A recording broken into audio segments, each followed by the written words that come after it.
the old saying, like when you've met one person with Asperger's, you've met one person with Asperger's, is so true. And while we're looking in research at some types of subgroups, so subgrouping individuals, because we do see certain characteristics that would lump individuals on the spectrum together in some of these subgroups. I think it really depends. I think for some students on the spectrum, the attention to detail is certainly advantageous in something like looking for bugs in programming. I think that the ability to see things differently is something that's undervalued in our society, but if you look at all of the inventors and things like that, they've all been able to do that. So I think that, you know, the way that they see the world is definitely an advantage. It advantageous and also a drawback is the innocence. We find that a lot of individuals on the spectrum have this kind of innocence about them. They tend to be very honest and truthful, and that's a quality that personally I really value. So I enjoy that part of working with students on the spectrum. It can be really hard because we know that socially there are a lot of things that we have to buffer in what we say and do, and sometimes those little white lies are what it takes to get through the day. So it's kind of this ethical dilemma with me, teaching students how to interact with people in a way that might not be completely truthful, but in a way that's advantageous to them reaching their goals. So one of the first things that really grabbed my attention, particularly at this camp, was the inability of some people to communicate their needs, even though they seemed to be able to comprehend things. They couldn't speak to me. So we saw people who were nonverbal, who clearly understood some of the things that we were talking about or that I was saying, but couldn't express their needs directly. So, for example, I had a camper who loved the water. She loved to be in the water. She wanted to be in the water all day. It was very difficult to get her out of the water in terms of the pool. And she couldn't tell us that that's what she wanted to do, and the only way that she could tell us was with action. And sometimes that action looked aggressive even though it wasn't. It was just merely her trying to indicate that she wasn't done with the activity that she wanted to be doing. So lack of communication, or the difficulty or differences in communication were something that I was aware of quite quickly, and then also the repetitive behavior. Some of the repetitive behavior that I experienced in that camp was interesting to me because some of it seemed functional, and then some of it seemed to induce pleasure, and some of it almost seemed to reduce anxiety. So I started having questions about, well, you know, what's the purpose of this repetitive behavior, and how frequent is it, and how does it go along with self-injury for some of these individuals, and sort of that sparked an interest in that area of research for me.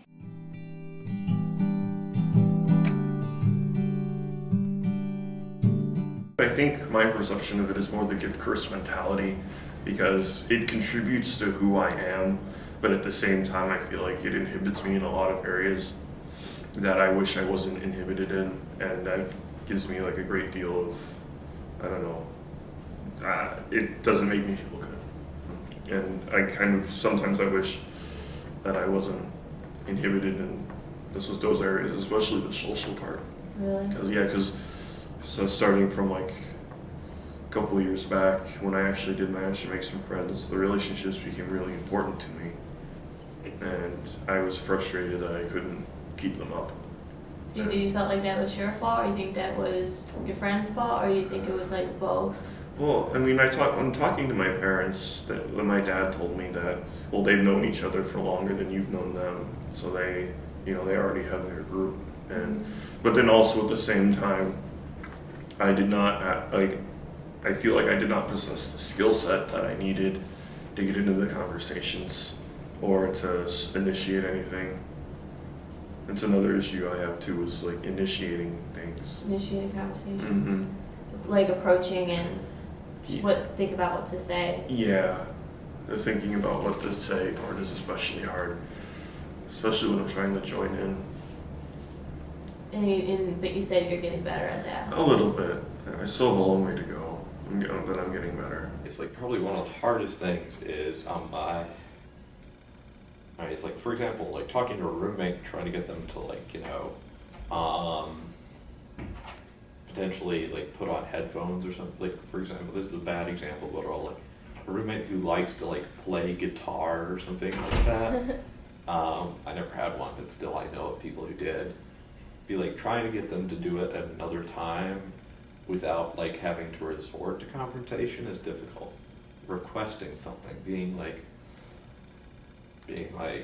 instead of saying just don't play that guitar, like never play that guitar, be like, hey man, this is not a good time. Could you, like, I really didn't like sleep well last night or something like that, and trying to do it in a non-confrontational way is difficult. I mean, it's like confrontation is sort of like occasionally, but with certain people at the ASD, I know, like, you know,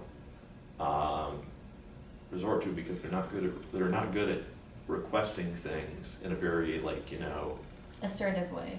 well, not assertive, but like more like fluent or like smooth way or something like that. All right, it's like that most other people just seems to come naturally too. I mean, an intense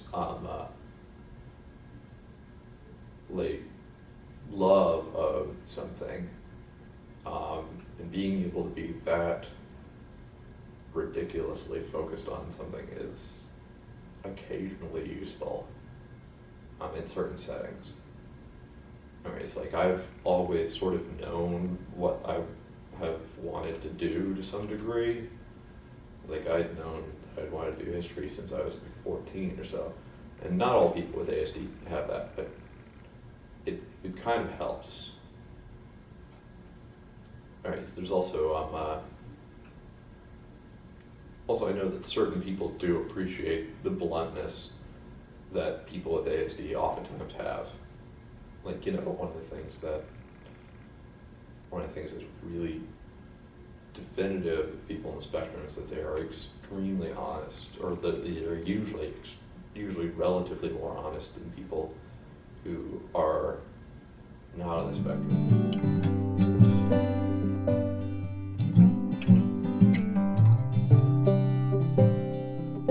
Is Lisa runs it. It's a group of me and several other guys that have Asperger's, and we meet and we work on social skills. Social skills? Like Yeah. what sort of social skills? Well, it depends. It's different every week. Once we worked on trying to join in conversations. Let's see, another one, we talked about the difference between online and reality. And then let's see, we also had a presentation on stress management. So at CASE, I'm the Assistant Director of Disability Resources, and I work, in my capacity, I see students with all types of disabilities, whether it be health or sensory or physical or learning, psychological. But as part of my position, I work with students on the spectrum, and I'm very lucky to do this. And so I see them individually once a week, and I also run a group here. And do a lot of reading and group development and that type of thing, lesson development. So it's a social skills / support group. And I say social skills, but that's just one area of what we do. We cover employment, social skills, dating, academic skills. So really that social skills group is kind of a catch-all for the types of things that go above and beyond what you might get from a tutor or just coming to the learning center. So it's kind of like, how do you take these things that you deal with as a college student and look at them through the filter of autism or Asperger's syndrome and deal with them that way, knowing the other things that you deal with. Well, each week has kind of a theme, and I try to pair it with what's going on in the semester. So, you know, the first thing might be transitioning to school, and we'll deal with things like roommate issues, you know, getting to class, what do you do if you happen to be late to a course? Things that you have to remember that most individuals learn things through social learning. Mm-hmm. So we watch other people do it, and that's how we know what we're doing. But oftentimes individuals on the spectrum don't have that capacity to, learn through observation. So it's really walking them through things that you might never think of. Mm-hmm. One of the things I always talk about is the washing machine. So what happens if the washing machine eats your quarters? That might be a situation that, as silly as it sounds, could really cause, a lot of stress and anxiety in an individual with autism, because the plan is you put the quarters in, you start the machine and it washes your clothes. But what do you do when something doesn't work? What's plan B? And so we do a lot of focusing on what plan B is. And then we do a lot of things with employment. So one of the things that I've done this year is bring in 2 government contractors that specifically want to work with individuals on the spectrum and individuals with disabilities. And we arrange to have career services work with the students on the spectrum. We hold a few workshops. And then they see them individually to kind of walk them through the interview process. The interview is really seen as a point where the students can't really shine. It's seen as a barrier or a roadblock, if you will, to gainful employment. So if you think about an interview, a lot of it is the little nuances, the body language, how to read the person interviewing you. And that's something that can be really difficult for students on the spectrum. So we do a lot of role playing with that. We have them actually watch interviews, and then we'll stop the interview and talk about the different points. So saying, okay, this is what the interviewer is thinking, and we can tell this by her body language. Mm-hmm. And so it's almost like learning sign language or something like that. They're learning another language, and that is body language. So one of the things that we've done here at the Career Center is basically we've sought education, specifically working with students on the spectrum and career counseling. So one of the things that we've done is we actually recently participated in a webinar training through our National Association of Colleges and Employers, through the NACE organization, and we attended a webinar training to learn more about working with our students on the spectrum. And then the other piece too is working with Lisa Meeks, who's also provided us with education and materials to help us work more effectively with our students. Okay.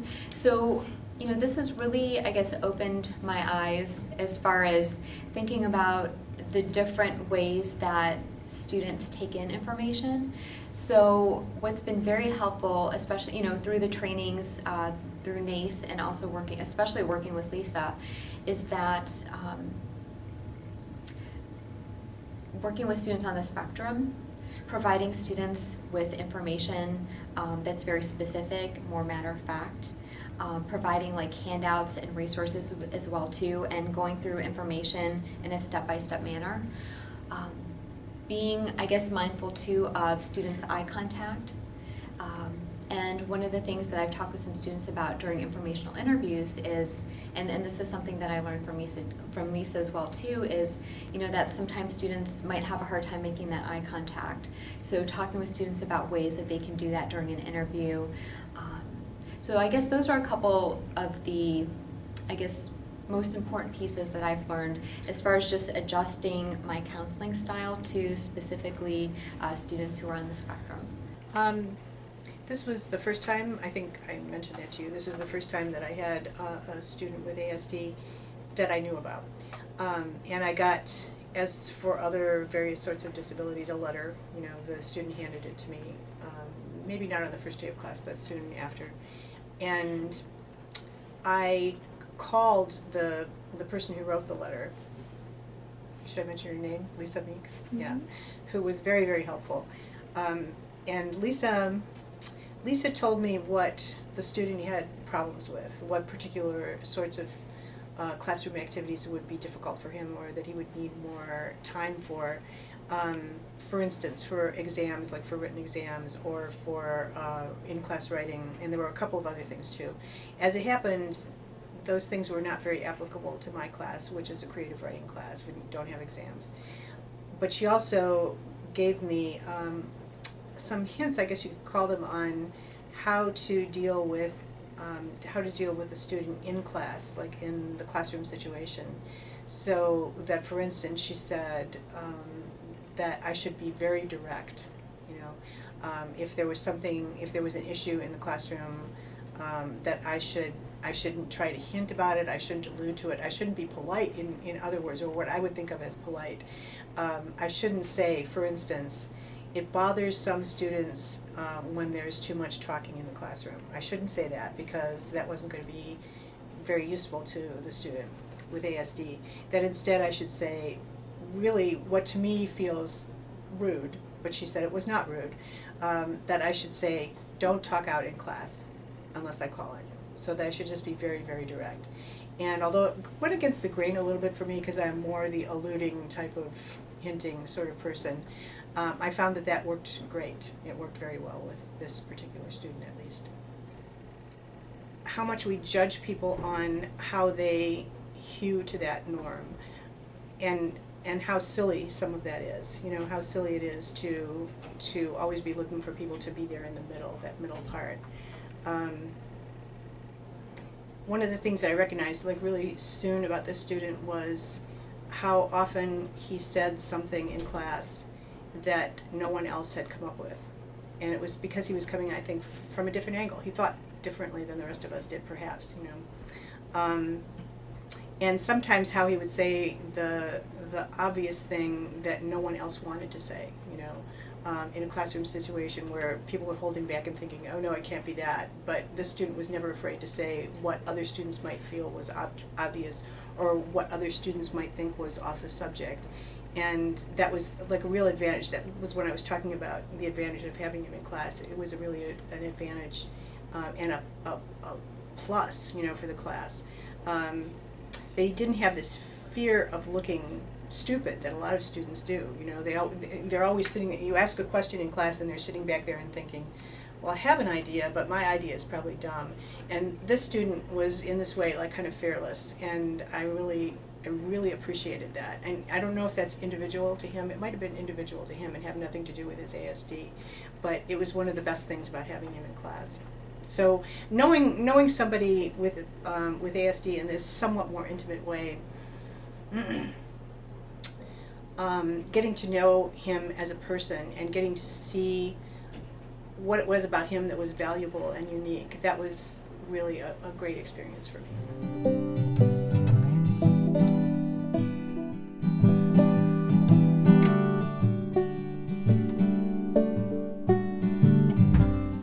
Well, the mission of the research programs in my lab is to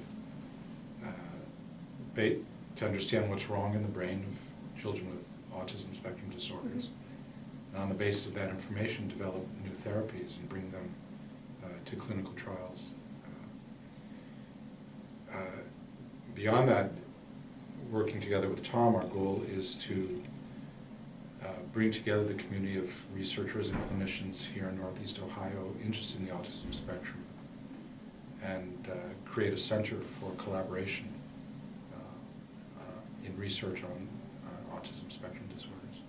Right. I think collaborating with David, for a clinical scientist working with a neuroscientist, I mean, my goal is really to be able to help to feed to David the information he needs to know about the patients so that he can look deeper, look for sort of the molecular, cellular changes that are happening in these patients. And it might be specific to each individual patient. Mm-hmm.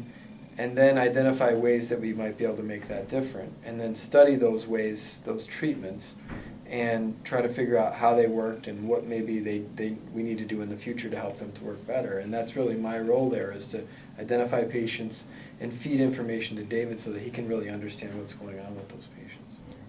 I think a good example of how this collaboration is working to achieve this goal, right now Tom and I are involved in designing a clinical trial in patients with autism for a potential new treatment based on basic research that was done in my lab.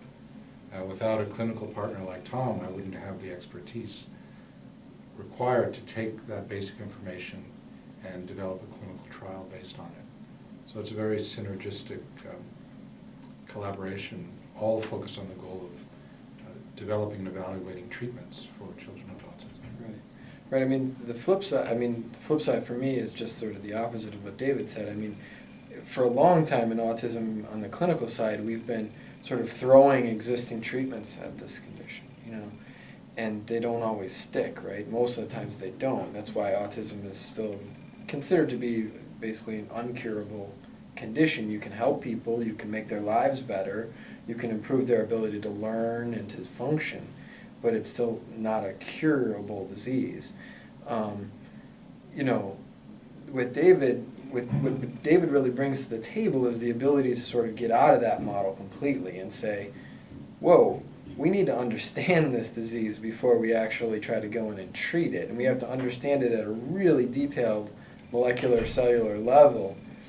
We have to understand how it presents differently in different patients, because it's undoubted that the autism spectrum is incredibly heterogeneous. So if we understand it in these subgroups of patients, we're going to have a much better chance of finding real treatments, not treatments that we're just throwing at it, but treatments that actually are based on that patient's particular problem, the particular difficulty that they have. My lab works on mouse models of autism spectrum disorders, and we focused most of our work up until now on a model of Rett syndrome, which is one of the most severe of the autism spectrum disorders. And we've been able to identify abnormalities in the activity in the brain. Actually, I should back up. So what is a mouse model of an autism spectrum disorder? What I mean by that is that we have mice in which there are genetic mutations, the same that cause the disease in humans. The mice carry those same genetic mutations, and as a result they get symptoms similar to Rett syndrome. So using such models, we've been able to identify abnormalities in the brain caused by these genetic mutations. And we found ways to reverse those abnormalities. Now, some of those abnormalities are similar to those that are found in human individuals with autism. And so on that basis, we have hope that using similar approaches, we could also reverse those abnormalities in individuals with autism. So that's the basis of, that's what I mean by translating basic research in a mouse model into a human treatment. And the next step for us will be to take this into clinical trials to see if indeed what we found in the mice also holds in humans with autism.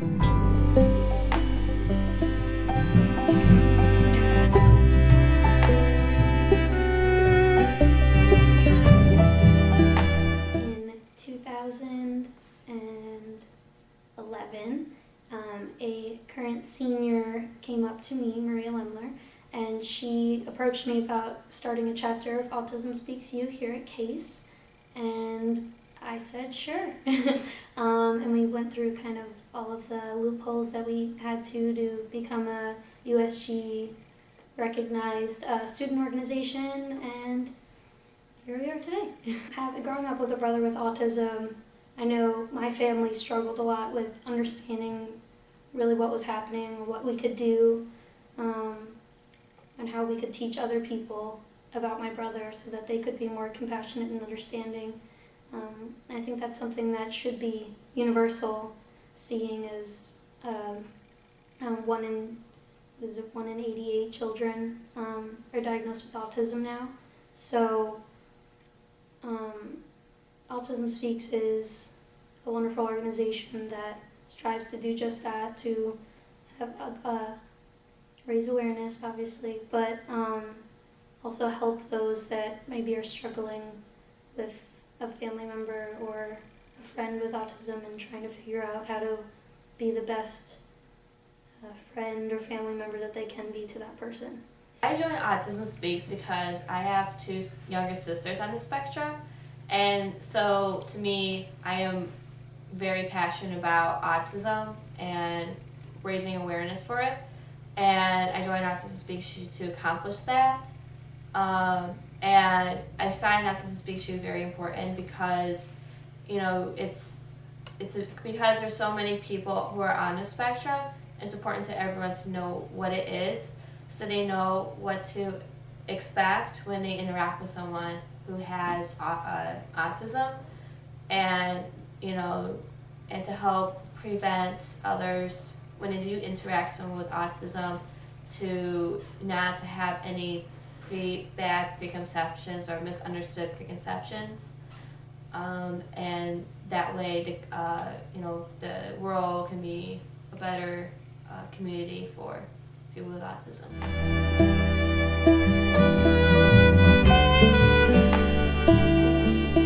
I wish the that the world, that the campus, that everyone could see what I see. Yeah. You know, and I think that they will if we have some education. So I'm so excited about what you guys do as a college-based, Autism Speaks organization, and what you're doing with Light It Up Blue, which is to educate the campus.